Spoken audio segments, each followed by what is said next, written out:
안녕하세요. 동두천 교육장 윤경환입니다. 뜻기를 따라오면서 한 35년간 하늘 부모님, 참 부모님께 정말 기쁨과 영광을 돌려드리기보다는 정말 많은 그런 부끄러운 모습을, 불효의 모습을 보일 때가 더 많이 있었습니다. 그런데도 불구하고 이렇게 간증을 하러 올라온 것은 부족하지만 저를 통해서 하늘 부모님, 참 부모님의 영광을 조금이나마 드리기 위해서 이렇게 올라왔습니다. 인생에 있어서 만남은 참 중요합니다. 누구를 만나느냐에 따라서 참 인생의 전환점을 가져옵니다. 어렸을 때는 부모를 잘 만나야 되고, 또 청소년기에서는 이 친구를 잘 만나야 되고, 그리고 이제 결혼할 때는 배우자를 잘 만나야 됩니다. 근데 신앙하는 사람은 특히 하늘 부모님을 꼭 잘 만나야 됩니다. 그래야 많은 시련과 고난이 있을 때 그것을 잘 극복하고 영생의 길로 갈 수 있게 되는 겁니다. 그래서 저는 오늘 드릴 말씀이, 제가 중국 선교 21년간을 했습니다. 그 선교 기간 동안에 하늘 부모님의 만남과 참 부모님의 그 은혜의 내용을 좀 간증을 드리고자 합니다.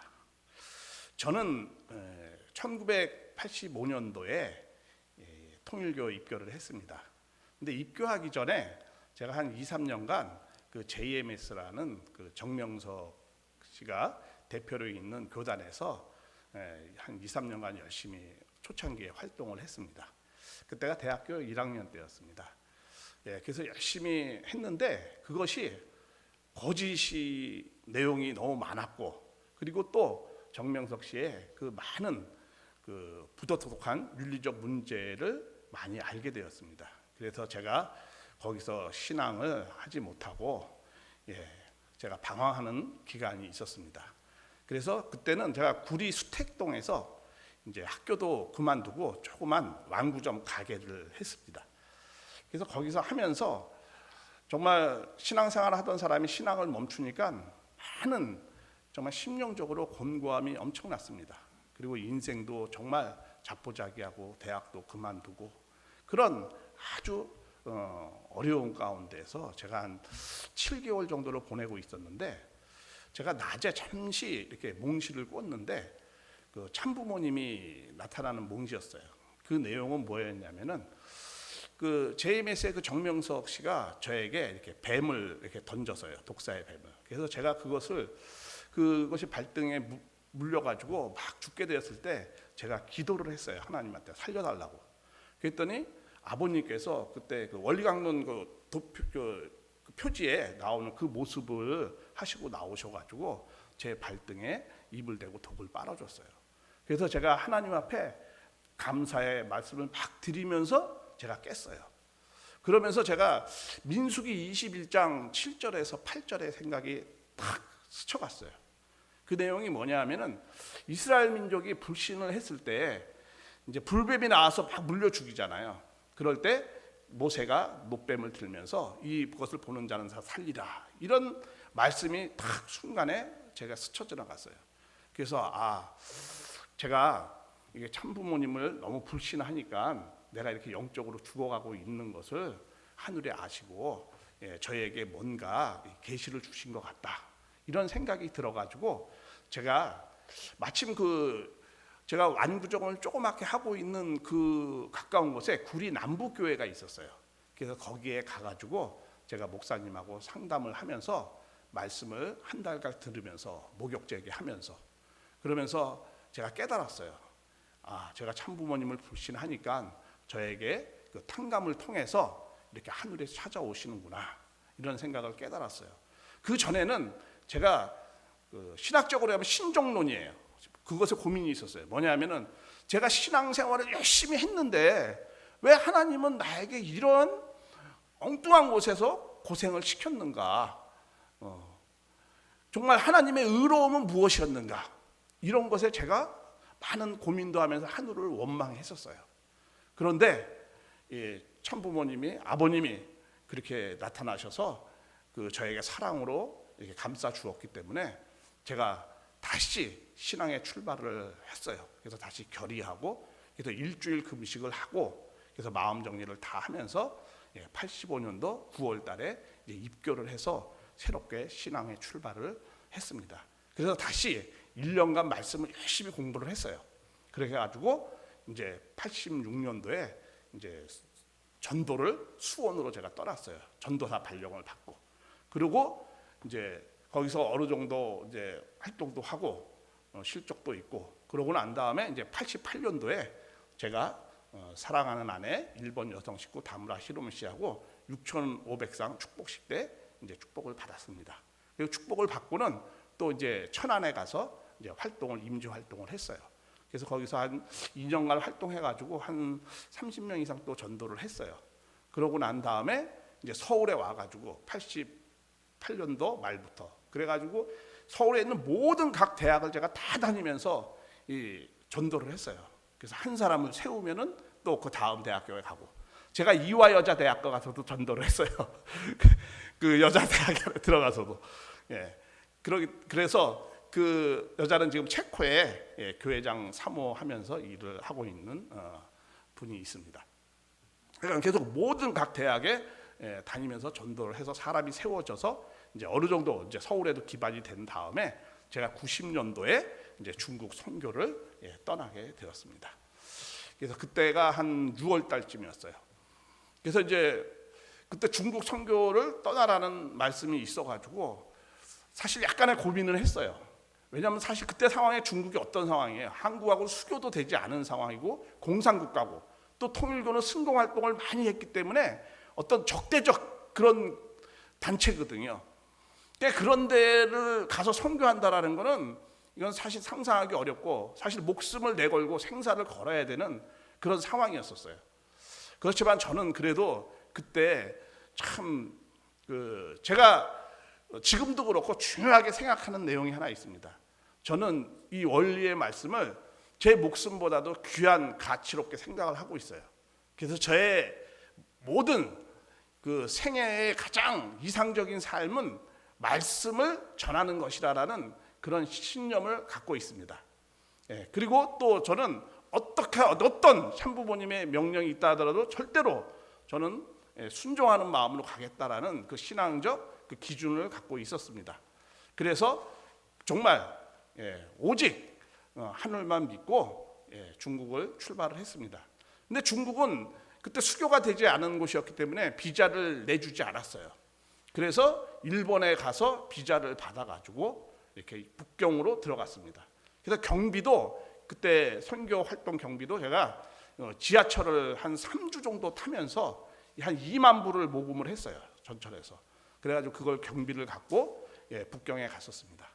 근데 사실 북경에 도착하니까 아는 사람이 한 명도 없죠. 중국말도 잘 준비되지도 않았고 막막했어요. 그래서 숙소에 가서 한 일주일 지나고 2주일 지나고 이걸 뭐 어디서 어떻게 해야 되나 이런 상황에 있었었는데 제가 하늘이 가르쳐줬겠죠.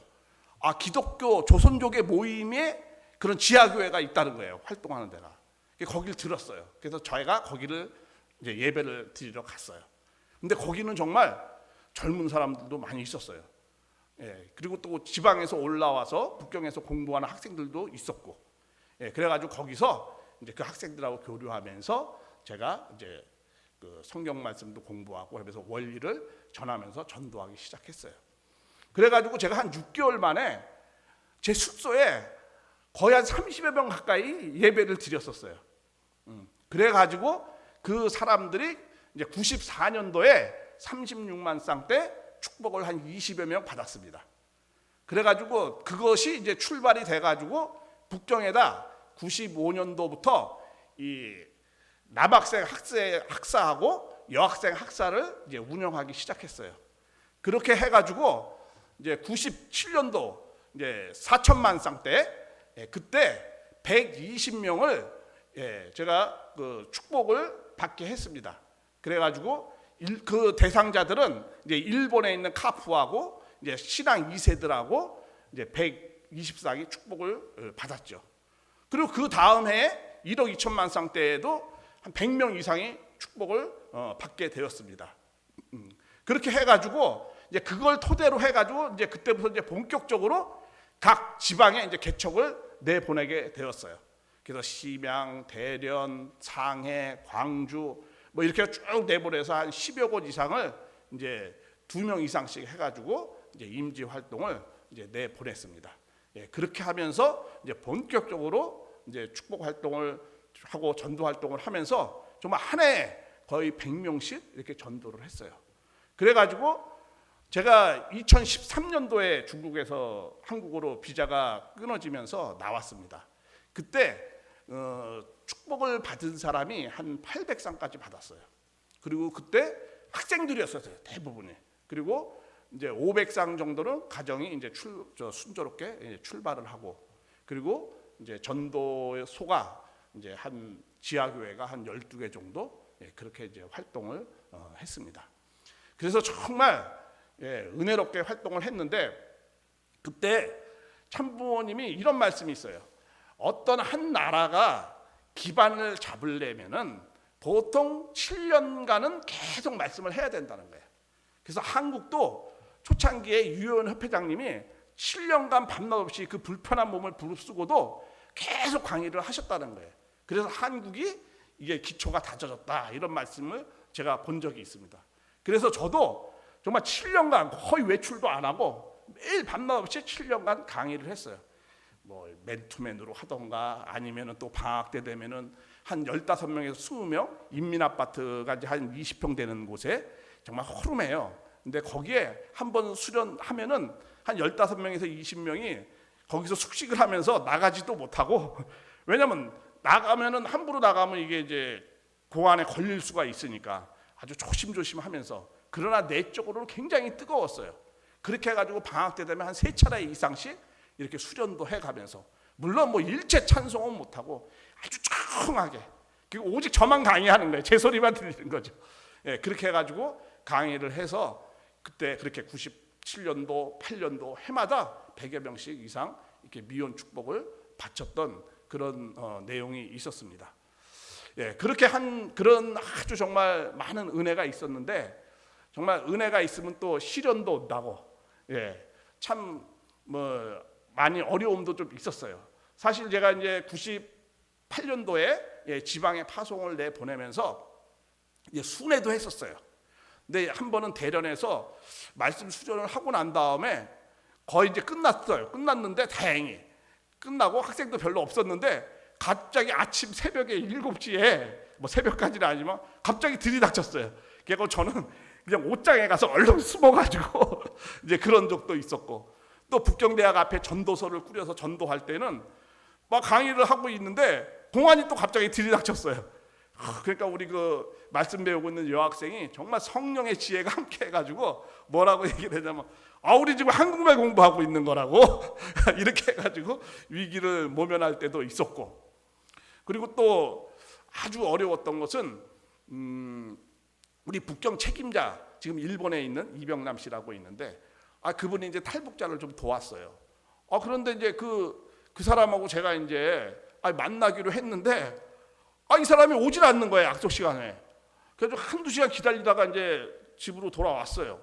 근데 집에다 연락하니까 하루가 돼도 안 오고 이틀 돼도 안 오고 3일이 돼도 안 온 거야.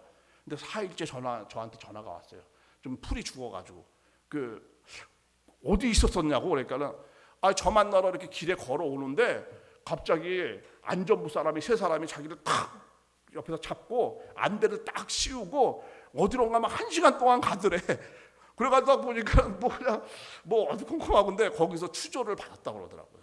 그러면서 탈북자를 왜 도왔느냐 뭐 이래가면서 그러면서 겨우 이제 풀려났는데, 그러면서 이제 보고하라고. 그래가지고 계속 보고하고 시달림을 받다가 그 책임자가 그냥 결국은 할 수 없이 일본으로 갔었어요.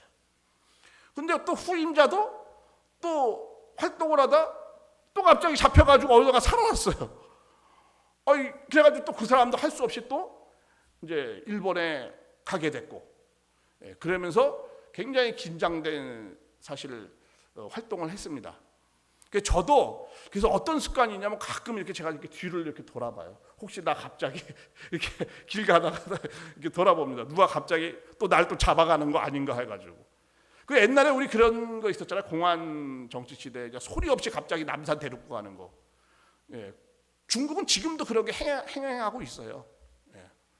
그러니까 저도 굉장히 긴장 속에서 있었습니다, 사실. 그런데 결국에는 급기야는 저도 큰 어려움을 겪었습니다. 왜냐하면은 이제 한 2000년도쯤에 그 축복받은 중국 식구가 이 일본 대상하고 축복이 잘 안 됐어요. 그러니까 이 사람이 저한테 와서 난 3년간 헌신했고 축복도 안 됐으니까 나한테 일본 돈으로 그때 100만 앵을 요구하는 거예요. 그래서 제가 난 줄 수 없다. 있지만 줄 수 없다. 1엔도 줄 수 없다. 절대 타협하지 않았죠. 왜냐하면 그 돈이 어떤 돈이냐. 우리 중일 가정들이 일본 가서 어렵게 만물복귀해서 보내준 돈인데 그런 것을 내가 1엔도 줄 수 없다. 그러니까 이 사람이 그러더라고요. 저한테 공안에 고발하겠다고 그러더라고요. 아니 뭐 고발을 하든지 말든지 마음대로 하라고. 저는 제 신조가 나름대로 그런 거 절대 타협하지 않는 사람이거든요. 그래서 뭐 한 이틀 되니까 진짜 공안이 한 3명이 왔더라고요. 그래가지고 저를 이제 가택 수색을 하고 그리고 저를 파출소로 끌고 가더라고요. 그래서 이제 취조를 하죠. 그래서 맨 처음에는 회유하기도 하고 협박하기도 하고 했었습니다. 그래서 제가 뭐냐면은 모든 명단을 달라는 거야. 그래서 제가 우리는 다 점조직으로 했기 때문에 명단 자체도 없고 그리고 알아도 내가 그걸 어떻게 주냐. 나를 믿고 다른 사람을 차라리 나를 감옥에 집어넣든지 나를 뭐 어떻게 하든지 마음대로 하라고. 나는 절대로 그것을 둘 수가 없다. 이렇게 단호하게 이야기를 했습니다. 그때 도저히 안 되겠는지 이제 몇 시간 지난 다음에 그 공안 종교국의 간부가 왔더라고요. 그들이 저한테 그냥 하루 있다가 풀어주더니 항상 한 달에 한 번씩 보고를 하라고 이제 그렇게 해가지고 풀려 나왔어요. 그래서 제가 그걸 나오면서 어떤 생각을 했냐면 이게 바로 참부모님의 승리적 기반이 있었기 때문에 되어진 것이구나 이런 생각을 했어요. 왜냐하면은 제 한 몸은 별거 아니지만 종교적인 이유로 감옥에 보라던가 어떤 큰 일을 벌이면은 그때 참부모님의 기반이 워시던 타임즈도 있고 많이 있잖아요. 그러니까 그런 것이 아마 좀 긴장도 했었던 거 아닌가 이게 제 나름대로의 해석이에요. 그런데 나중에 이제 친해졌을 때 공안 사람이 그러더라고요. 그래도 당신이 좀 좋은 내용이 있었다는 거야. 뭐냐니까 그래도 당신은 의리를 지켰다는 거야. 이 중국 사람들을 일체로 이렇게 명단을 제출하지 않고 그런 것에 대해서는 참 자기네가 좋게 생각했다고. 그러면서 이제 그런 일이 있었습니다. 그러면서 이제 계속 이제 자꾸 이제 감시가 되어져서 이제 그때는 할 수 없이 제가 이제 상해로 이렇게 가게 됐습니다. 그래서 상해에 가서 이제 한 또 7년 동안 활동을 하고 그러고 이제 비자가 이제 다 이렇게 해결되기가 어려워서 이제 비자도 끊어지고 그래서 제가 이제 한국에 2013년도에 돌아왔습니다. 그래서 지금 이렇게 돌아보면은 사실 저도 저 나름대로의 어려움은 있었지만은 특히 제 아내도 여기 지금 있는데 제 아내가 참 고생을 많이 했습니다. 제 아내도 이제 카프 출신이고 이제 학사장 여자 학사장까지 했었어요. 그러니까 그래도 그 일본 식구들이 이제 가족 출발을 오면은 다 상담하고 또 다 저하고 통역도 해주고 그리고 토요일 일요일 되면 다 식사 준비하고 또 매일 상담하러 와도 우리 집사람이 정말 항상 기쁜 마음으로 말없이 이게 쫙 뒤에서 모든 것을 제 빈자리를 다 메꿔줘서 참 그 선교 활동을 잘 할 수 있지 않았나 이런 생각이 들고 그리고 또 어떤 사건도 있었냐면 이 중국은 아기를 한 자녀만 낳아요. 근데 저희 집사람은 3명을 다 제왕절개 수술해서 낳았어요. 근데 셋째를 낳을 때는 어떤 일이 있었냐면 이 중국의 의사들이 그냥 여러 명이 와가지고 참관을 하면서 수술을 하는 거야. 그러니까 우리 집사람이 좀 깜짝 놀랐대요. 그래서 어떤 생각이 스쳐 지나갔냐면 그 일본 군대가 중국 사람들 생체 실험한 거 있잖아요. 그게 이렇게 스쳐 지나가더래요. 그래서 굉장히 긴장 속에 이게 수술을 받았다고. 근데 그게 왜, 그래서 제가 물어봤어요. 왜 이렇게 수술하는데 많은 사람들이 왔었냐? 제가 이제 물어보니까 사실 중국에는 이렇게 한 자녀만 낳아서 됐는데 이게 세 번째 낳았을 때 이 뱃속은 어떤가 이게 거의 본 적이 없으니까 많은 의사들이 와서 그걸 이렇게 참관을 했었다고 그렇게 얘기들을 하더라고요. 그래서 그때 참 우리가 이게 상상할 수 없는 그런 사건들이 많이 있음에도 불구하고 제 아내가 말없이 뒤에서 이렇게 수고해 줬고, 또 우리 자녀들에게도 좀 감사한 마음이 있었습니다. 왜냐하면은 사실 중국의 감시가 굉장히 엄하다 보니까 저희는 이렇게 1년에 한 번씩 이렇게 이사를 했어요. 그 감시에 주목을 받지 않으려고. 그러니까 애들도 1년에 한 번씩 옮기려니까 이게 쉽지 않잖아요. 그럼에도 불구하고 애들이 잘 자라줘서 감사드리고, 그리고 제가 조금 자랑하면 여기 Blessing for you as the first boy죠. 제가 우리 이게 둘째 딸입니다. 그래서 이렇게 축복도 잘 받고 또 쌍둥이도 낳아가지고 제가 이제 할아버지의 이렇게 이제 이런 승진도 하고 이제 그렇게 됐습니다. 그래서 약간 이렇게 결국은 이렇게 중국 선교의 내용을 이렇게 쭉 돌아보면은 정말 많은 어려움은 있었지만은 어떤 생각이 들었느냐면, 정말 하늘은 그냥 무작정 저를 선교를 가라고 했던 것은 아니었구나라는 생각이 지금 생각하면 들어갑니다. 왜냐하면은 하늘은 다 준비를 해서 보냈다라는 생각이 들었어요. 외적으로 보면은 저는 뭐 특별히 어학을 준비한 사람도 아니고 제가 뭐 국제적인 그런 감각이 있는 사람도 아닌데도 불구하고 저를 선교를 보냈던 것은, 제가 사실은 기독교를 전도하는데 많은 훈련을 했었습니다. 한국에서 출발하기 전에도 계속 그런 활동을 했고, 그러니까 마침 중국에 가니까 중국의 조선족 기독교인 공동체 모임을 갖고 있었어요. 그러니까 하늘은 다 그렇게 준비가 되어 있던 거예요.